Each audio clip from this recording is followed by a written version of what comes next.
허물과 죄로 죽었던 너희를 십자가 대속의 은혜로 살리셨다. 사도 바울은 그리스도를 경험하고 진술하는 말씀입니다. 예수와 둘이 한 몸에 존재했는데 떨어져 나가 분리된 존재가 자신이었던 것입니다. 이 상태가 구원이 작동되는 시작인 것입니다. 이제 바울 사도 안에 예수의 존재 생명이 기노마이 생겨나게 된 것입니다. 비록 겉사람 여자와 속사람 남편 이수와 분리되었지만 한 육체 안에서 두 마음으로 분리되었기 때문에 인간의 힘으로 다시 분리시킬 수 없는 것입니다. 하나님이 짝지어 주신 것을 사람이 나누지 못한다. 하나님에 의해 구원은 반드시 완성되고 마는 것입니다. 바울 안에 예수의 생명에 의해 스스로 작동하기 때문에 인간이 제어할 수 있는 시간에서 떠난 것입니다. 그래서 로마서 8장 1절 이하에 그러므로 이제 그리스도 예수 안에 있는 자에게는 결코 정죄함이 없나니 자신 있게 진술하는 것입니다. 그러므로 십자가 대속의 은혜를 받아야 합니다. 은혜를 선물로 받으면 신분이 예수로 바뀝니다. 이제부터 예수 믿음이 작동되는 것입니다. 그러나 대속의 은혜를 잘못 인식하면 계물 집단으로 변하는 것입니다. 오늘날 기독교의 현실이기도 하는 것입니다. 내가 예수가 되고 내가 하나님이 되어버린 것입니다. 내가 예수를 닮으면 계물 예수가 됩니다. 착하고 선하고 모범적인 기독교인, 봉사 잘하고 목회 잘하는 목사, 이런 나를 하나님이 사랑하지 않으면 누구를 사랑하겠어? 이러한 신앙은 스스로의 함정에 빠져들고 마는 것입니다. 이런 신앙은 사람에게 충성하고 사람에게 봉사하는 사람의 종일 뿐입니다. 갈라디아서 1장 6절에서 10절 이하의 말씀. 그리스도의 은혜로 너희를 부르신 이를 이같이 속히 떠나 다른 복음을 따르는 것을 내가 이상하게 여기노라. 다른 복음은 없나니 다른 어떤 사람들이 너희를 교란하여 그리스도의 복음을 변하게 하려 함이라. 그러나 우리나 혹은 하늘로부터 온 천사라도 우리가 너희에게 전한 복음 외에 다른 복음을 전하면 저주를 받을지어다. 우리가 전에 말하였거니와 내가 지금 다시 말하노니 만일 누구든지 너희가 받은 것 외에 다른 복음을 전하면 저주를 받을지어다. 이제 내가 사람에게 좋게 하랴. 하나님께 좋게 하랴. 사람들에게 기쁨을 구하랴. 내가 지금까지 사람의 기쁨을 구하였더라면 그리스도의 종이 아니니라. 6절에 다른 복음을 따른다는 것은 내가 예수를 믿는 것을 말합니다. 하나님의 은혜를 떠나 예수 신분을 거절하고 내가 구원 얻으려고 내가 예수를 믿는 신앙을 말합니다. 너에게 전한 복음 외에 다른 복음을 전하면 저주를 받을지어다. 원래 하나님의 형상이신 그리스도를 복원회복시켜야지. 내가 구원 얻으려고 예수를 믿으면 내가 예수가 되고 맙니다. 원래 기록된 거 하나님이 한 몸으로 지어주신 그 상태, 그 존재 그리스도를 살려내서 복원시키라는 말씀입니다. 오늘날 교회는 어떻습니까? 사람을 구원하려는 사람의 종이 아닐까요? 나를 구원해서 어쩌겠다는 말인가요? 다른 예수, 다른 하나님을 만드는 하나님의 반역인 일뿐입니다. 본래 못된 나무가 어떻게 좋은 열매를 맺나요? 좋은 열매 맺으라고 예수 이름을 주셨는데 왜 거절합니까? 예수 이름을 붙잡으면 하나님의 절대적 보호와 축복이 찾아오는 것입니다. 또 예수 이름을 붙잡으라고 하면 내가 예수를 붙잡으려고 합니다. 예수 앞에 무릎을 꿇고 대속의 은혜 아래서 예수 이름으로 예수를 인식하는 것입니다. 하나님의 구원의 뜻은 우리가 버린 내 안에 남편 예수 그리스도를 우리 죄에서 건져내는 것이 하나님의 구원 방식입니다. 내 안에 이미 하나님의 형상으로 기록된 그리스도 이 생명을 복원시키고 구원해 내시는 것이 하나님의 구속사역입니다. 이를 배반하고 내가 하나님의 구원의 대상으로 앞세우면 내 안에 갇힌 그리스도를 어쩌라는 말입니까? 요한복음 10장 8절에 나보다 먼저 온 자는 절도요 강도니 양들이 듣지 아니하였느니라. 갈라디아서 1장 4절에 이 약한 세대 여자인 겉사람 안에서 남편이신 그리스도를 건져내시려고 그리스도께서 겉사람 악한 세대 안에 들어오셔서 대신 죽어주시고 그 영광스러운 예수 이름을 선물로 넘겨주셨습니다. 이 예수로 구원을 이루라고 말입니다. 예수 이름의 뜻이 무엇입니까? 자기 백성을 저희 죄에서 구원할 자. 여기서 자기 백성이란 우리 안에 있는 그리스도를 말한 것입니다. 우리가 아닙니다. 악한 세대인 우리 안에서 하나님의 형상이신 그리스도를 구원하는 것을 말합니다. 잠언 29장 21절의 말씀. 종을 어렸을 때부터 곱게 양육하면 그가 나중에는 자식인 채 하리라. 오늘날 기독교의 모습이 아닌가요? 내가 하나님의 구원의 상속자가 되어버린 것입니다. 진짜 상속자는 예수를 밀어내고 말입니다. 하나님과 우리 주 예수 그리스도의 은혜가 너희에게 있을지어다. 아멘. 창세기 2장 18절. 여호와 하나님이 이르시되 사람이 혼자 사는 것이 좋지 아니하니 내가 그를 위하여 돕는 배필을 지으리라 하시니라. 여기서 돕는 배필은 예수 그리스도를 의미합니다. 돕는 에제레와 배필 레게드는 맞은편에서 돕는 자, 상대편에서 돕는 자, 눈에 보이게 돕는 자, 즉 우리가 예수 그리스도를 존재 상태로 인식할 수 있도록 돕는다는 말입니다. 건축자의 버린 돌이 모퉁이 머릿돌이 되도록 돕는다는 말입니다. 우리가 예수에게서 떨어져 나간 버려진 돌입니다. 역사적 예수님도 스스로에게는 하나님께 버림받은 돌이었습니다. 그러나 다시 원래 자리로 복원하셨습니다.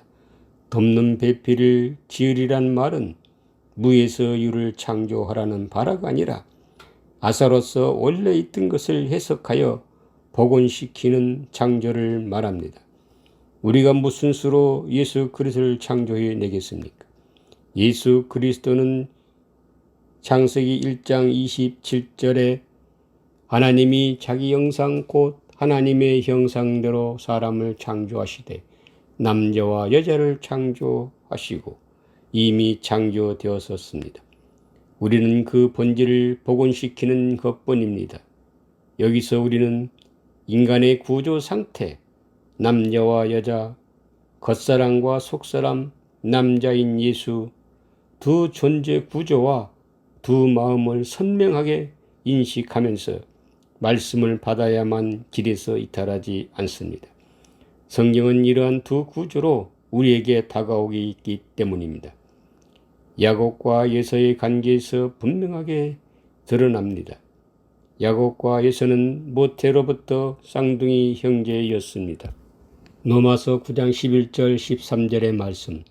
그 자식들이 아직 나지도 아니하고 무슨 선이나 악을 행하지 아니한 때에 택하심을 따라 되는 하나님의 뜻이 행위로 말미암지 않고 오직 부르시는 이로 말미암아 서게 하려 하사 리브가에게 이르시되 큰 자가 어린 자를 섬기리라 하셨나니 기록된 바 내가 야곱은 사랑하고 에서는 미워하였다 하신과 같으니라. 그들이 태어나기도 전에 에서는 버림받고 야곱은 상속자로 선택되었다는 것입니다. 이것은 무엇을 말합니까? 하나님이 사람을 남자와 여자로 창조하시고 남자인 야곱은 선택되고 여자인 에서는 버림받았다는 말입니다. 다시 말하면 겉사람 에서 안에 속사람 야곱 예수를 상속자로 선택하셨다는 말입니다. 갈라디아 4장 22절에 23절 말씀.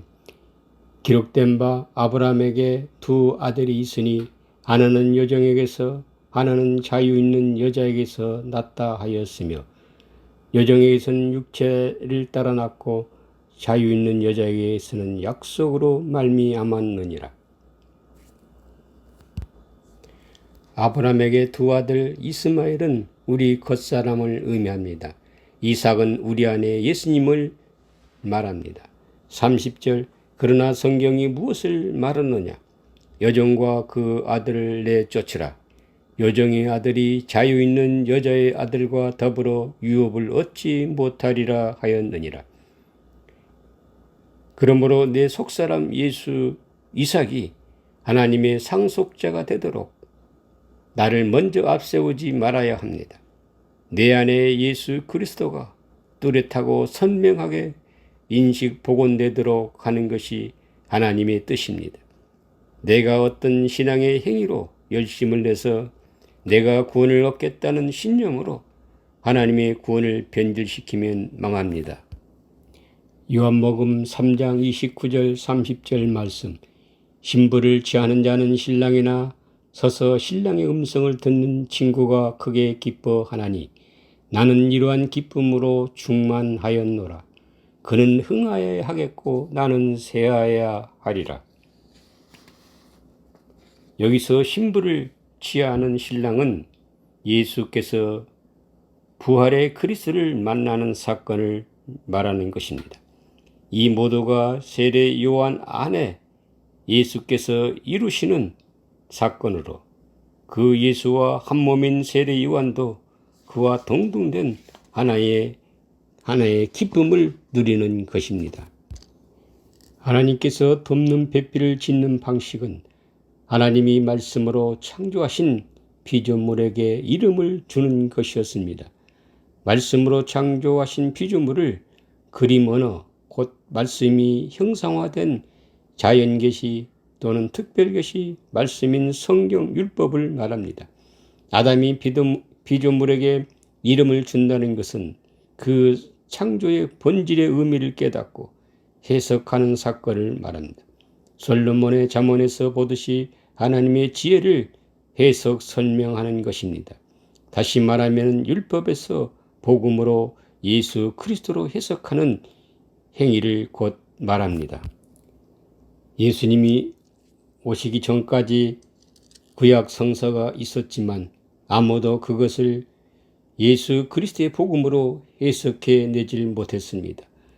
이 율법은 마치 건축자의 버린 돌에 불과했었습니다. 그때까지 성경은 인간의 삶의 도덕 경전에 불과했던 것입니다. 이렇게 인간에게 구원의 소망이 상실된 암흑의 세계에 예수님이 강명한 빛으로 나타나셨습니다. 율법에서 예수 그리스도의 자신의 복음으로 해석해 내셨습니다. 그리고 그 해석하신 그 말씀대로 사시고 구원을 성취하시고 증명해 내셨습니다. 이렇게 증명된 말씀이 예수 복음 성경입니다. 그러므로 우리는 그 말씀대로 예수 그리스도의 구원을 복원시켜 하나님의 나라에 들어가는 것입니다.